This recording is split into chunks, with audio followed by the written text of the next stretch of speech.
Hello, ladies and gentlemen. I am the Omni viewer, and welcome to Genre Benders, Obscurities, and Flawed Gems, where we look at the best stuff you've never heard of. The Dark Universe sure got off to a rough start with The Mummy, didn't it? From its bland cinematography to its confused tonality, from its lackluster story to its poor attempts at humor, from its misplaced focus to its miscasting of Tom Cruise, this attempt by Universal to relaunch the original shared cinematic universe faltered on just about every level. Of course, the question always comes up about how it could possibly have been done better. Personally, I think the answer is obvious. The better start to the Dark Universe is Van Helsing. In case you've forgotten, here's a quick plot recap. There's a secret order working for the Vatican who protect the world from supernatural evil. Their best agent, Gabriel Van Helsing, a man without a past who is exceptionally skilled at killing monsters.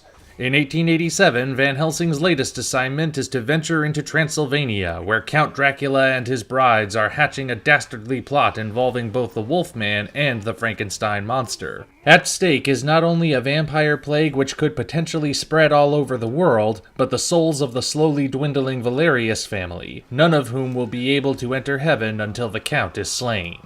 Now I know, Van Helsing is one of those movies you're not supposed to like, especially if you're a reviewer, but I don't care.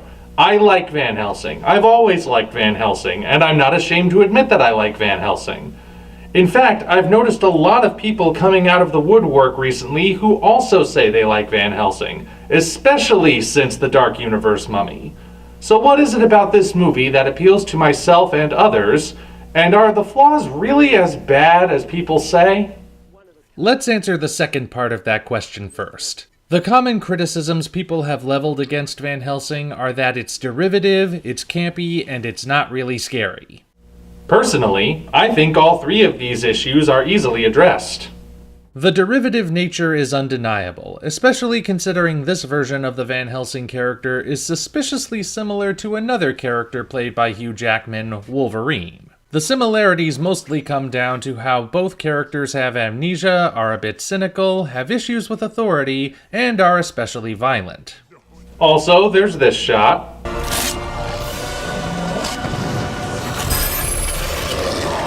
But I would say that beyond those elements, Van Helsing the character is just different enough from Wolverine that he can't be called a blatant copy.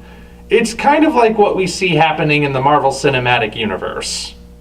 There are many similarities between the MCU versions of Iron Man and Doctor Strange, particularly in regards to the first movies. Both characters are pop culture spouting egotists who have the talent to back up the arrogance, then suffer a trauma which robs them of the ability to lead their former lives, but which sets them on a better path. When you get down to the minutiae, though, they are very different. Stark is driven by personal responsibility, whereas Strange is driven by his Hippocratic oath. Stark embraces technology, while Strange embraces mysticism.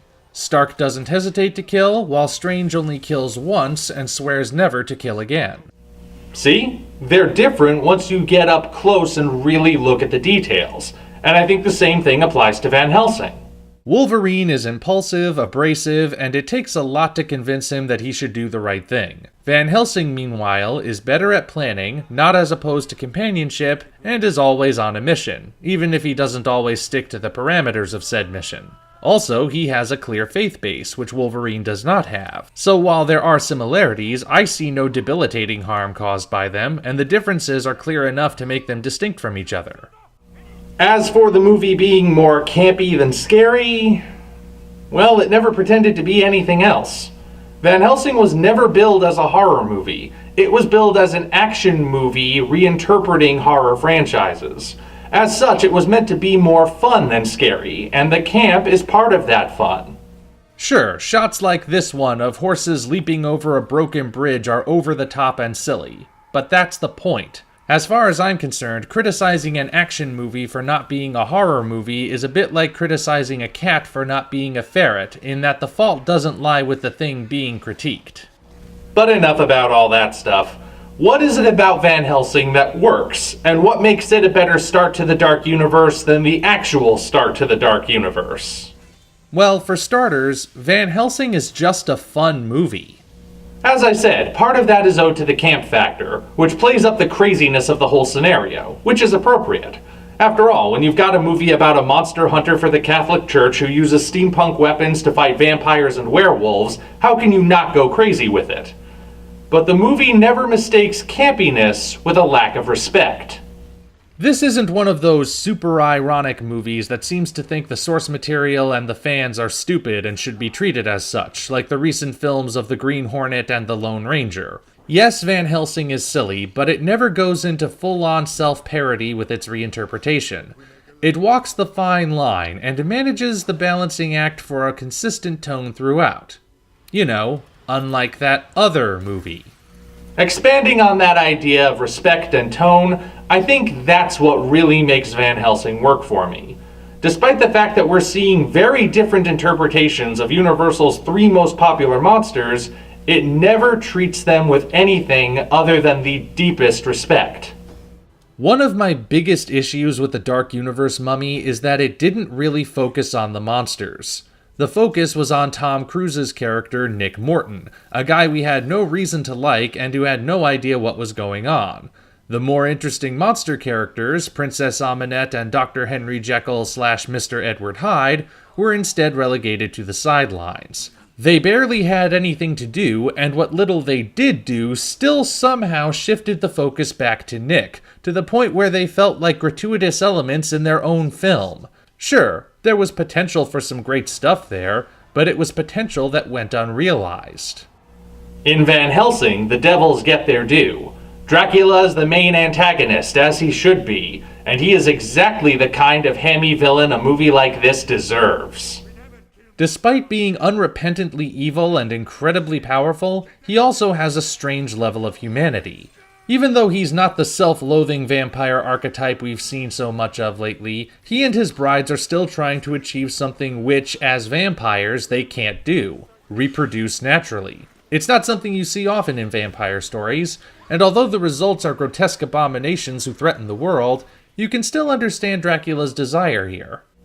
On a similar note, the brides are also great in this film. Usually, these three have little to do beyond just chilling in Dracula's castle and participating in the most disturbing scene of the original book. Here, though, they get to be active in the story, and they equal their master's extravagant villainy beautifully. Frankenstein's monster is also realized quite satisfactorily. Design-wise, he's quite visually striking, with a silhouette that invokes the classic makeup enhanced with strange devices embedded in him like something from a Nikola Tesla fever dream. It's not so busy, though, that the humanity of the monster is lost, which of course is key, and in Van Helsing, he's as sympathetic as ever. Some might take issue with Schuler Hensley's theatrical delivery, but I would counter that this is actually in line with the original book, wherein the monster had a very theatrical way of speaking. Though I walk through the valley of the shadow of death, I shall fear no evil! Cursed, cursed Creator! Why did I live?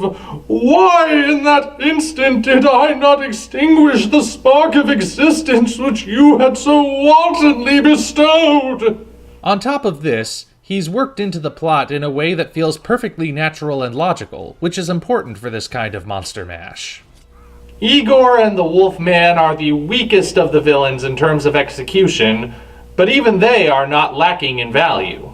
Igor is portrayed as a sadistic little coward through and through, exactly the kind of scheming henchman who would mainly be looking out for himself. Despite his tremendous fall at the end, I could easily have seen him coming back as a recurring villain had the movie gotten any sequels. The Wolfman is mainly reduced to a pawn of Dracula, and the tragedy of his state, though still present, isn't played to its full extent. At least not in Van Helsing. It was explored in a very different remake, but let's save that for another video, shall we?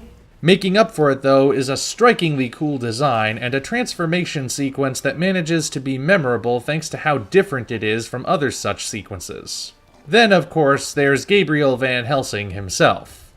I did already discuss him earlier in terms of separating him from Wolverine, but I have to come back to him because he is a much better protagonist than what that other movie gave us.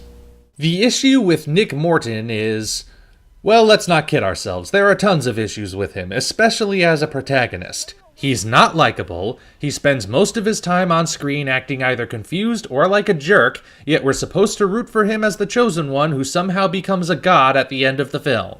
There isn't even a reason for him to get wrapped up in all these supernatural goings-on. He just is. And since he's so clueless, he makes for a convenient exposition sponge and little else for most of the movie.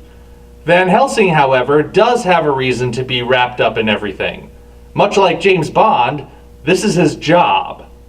He lives the supernatural every day, but that doesn't mean he knows everything about it, so he still has to do some investigating, thus providing a natural way for exposition to be delivered. More importantly, unlike Nick, Van Helsing is likable. He's not selfish or annoying, but smooth and heroic. True, the amnesia thing does leave a lot of open-ended questions about him which we'll never see explored, but the few tidbits of information we do get are tantalizing, and had the movie been more popular, I bet we would have gotten some interesting answers. Personally, I think it's a shame that despite Universal's best efforts to make it the next big franchise, Van Helsing just didn't do well in its time. The world rejected it, and now the world is regretting that rejection now that it's seen how much worse things can be. I mean, be honest. Wouldn't you rather have seen Hugh Jackman with handheld steampunk buzzsaws going toe-to-toe with the creature from the Black Lagoon than see Tom Cruise looking confused as to why the sexy lady in bandages is straddling him? I know which one I want to see more. Well, since the Dark Universe is probably going to fizzle out and die after that Bride of Frankenstein remake anyway, maybe Universal will come to its senses and greenlight a Van Helsing sequel. I mean, they could. They might even be able to bring Hugh Jackman back. He seemed to like playing the character, and he's done with Wolverine, so he's available. I'm just saying, I wouldn't mind it if that happened. In the meantime, though, we still have the original, and we have something else. But that's for the next episode. Until such time as we meet again, this is the Omni Viewer, signing off.